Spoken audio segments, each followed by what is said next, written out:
So I made the mistake of playing Survive.io almost exclusively for the past 2 years, and now I'm getting asked to play the game on a daily basis.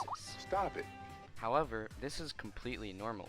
I mean, if you look at Farretto's channel, there are still hundreds of people having a mental breakdown in the comments section. Now the reason I'm bringing this up now is because I want to talk about why I got into Survive.io, why it stuck with me for so long, and why I finally quit the game.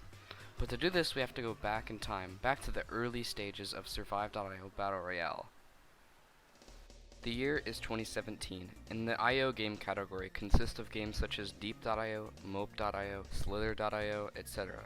Most of the games in the IO genre were starting to die up until on October 11th, 2017, Survive.io was released to the public. Obviously, the game was not very well known until about February of 2018, which is when it finally started to gain some traction. Even bigger YouTubers such as Vicstar123 and Jerome ASF were playing the game. Over the next 6 months, the game kept growing and growing until finally in August, the game hit its largest peak. While the game wasn't extremely popular, the game still had thousands of people. So what did Survive.io do that started to gain so much attention? The answer is simple. Survive.io was purely a game based off of PUBG, but created so that people with a bad computer could play. Not only that, but you could also play it at school with your friends. Also, what I really like about Survivio is the fact that it only takes a few seconds to join a game. This allows for a more enjoyable experience, because you're constantly playing the game rather than just sitting in the lobby. Fortunately for the developers, they were able to bait thousands of young children to become addicted to this simple 2D Battle Royale game. Now you're probably asking, for what reason did so many people get addicted to this game? Why? Keep watching to find out. Does Survive.io look realistic and fun at first sight? Not really. But considering that it is an IO game, you couldn't really complain. As you all know, Survive.io is a Battle Royale game, meaning that you can do just about anything you want as long as you stay out of the red zone. For example, you can camp in a bush, running through a building, or you can stand completely still while a bunch of children get brutally murdered in your mine trap. When you press join in the menu, you will be sent to a game almost instantly. The game generally fills to about 70-80 players, and the game generally lasts about 5 to 7 minutes, depending on the type of players in the game. When Justin and Nick owned the game, they ran it on really powerful servers, making the game really smooth even on a Chromebook. Now that Kong owns the game, they run Surviv on really laggy servers, which makes it really difficult to run the game smoothly unless you have a top-notch PC and fast Wi-Fi. For example, Old Survivio. Be like,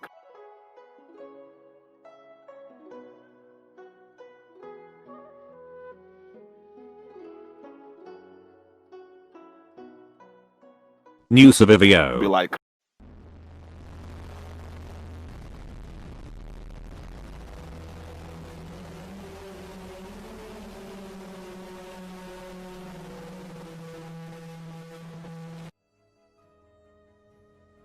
in terms of guns and weaponry, the game is fairly balanced. In most cases, the players are so bad that it doesn't even matter if you're fighting a guy who has a 10 times the better gun than you. The only thing affecting this are headshots. Forget everything people said about skill, because critical hits require 99.99% luck. Basically, you can have the best armor in the game and still have a high chance of getting 2 shot by an MP220.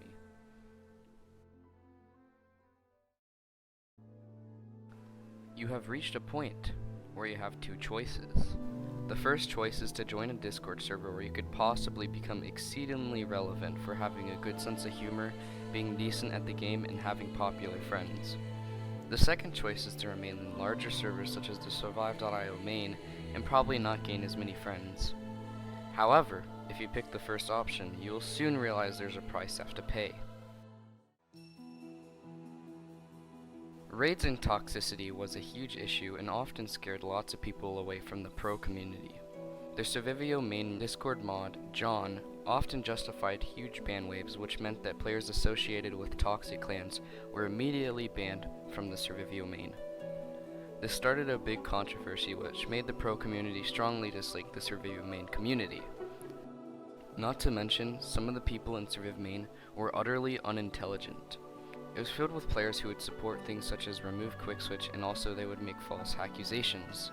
The rest of the people were either flat out retards in general, or they were irrelevant, meaning that they did not really do anything good or bad for the community. As you all know, this is Discord, meaning that the N-word is used quite often. When I shot the flare gun, like, what do you think of shit? What do you think of shit? No! And Discord was used as a platform for raiding bigger servers. Not me! Yeah! I deleted them! Everything's gone, the whole Discord's gone! Despite these problems, Survivia was fun for me. I had a really good time with it. Most of the issues weren't even entirely noticeable for me until I became more known in the pro community. In early December of 2019, Justin and Nick addressed that they are going to be taking a break from the development of Survivio, and that they would be giving Kongregate the responsibilities. Of course, no one really knew what this meant, and no one really knew what it would look like. In fact, most of the people were excited because they didn't feel like Justin and Nick did a good job with the game. And let me tell you, we were about to experience the near death of Survive.io. I don't think I need to go deep into detail about why Kongregate affected the game so much. In fact, some of it wasn't even Kongregate's fault. Why many useless things such as flasks, growlers, and boring modes were being added, this was not the main cause of the downfall of Survivio. And this is when the Hacker Epidemic comes into play. Ice Hacks, a company with the main goal of destroying Survivio so that their new game Victor.io could do well, started to become such a large problem in early 2020. Picture this: you're playing Survivio, and you're getting lots of kills and you have the chance to get a pretty decent game. But little do you know, in the corner of the house that you're currently fighting in, there's a 10-year-old child, sitting in his chair, ready to pull the trigger. There's no way you could have predicted this, because you're playing one of the easiest games against players who are generally clueless. Now obviously Kongregate at one point did make an effort to permanently remove hackers. For the first time in months, an anti-cheat was finally released. Many players were excited, and the game felt fun again. Well, that only lasted a few hours. After Ice Hacks was released again, it felt like Kongregate had completely given up. Hackers remained, and while the game caused many problems for people trying to play the game, the lack of progression also urged players to quit. The game was just so plain and nothing new was being added.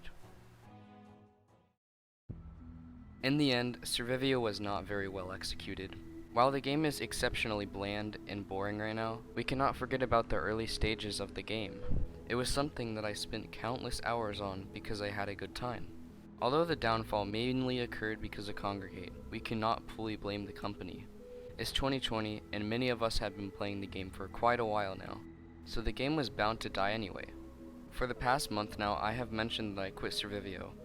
Although that's not the news most of you guys want to hear, I hope you now understand why I did it. It's just not something that I have fun with anymore.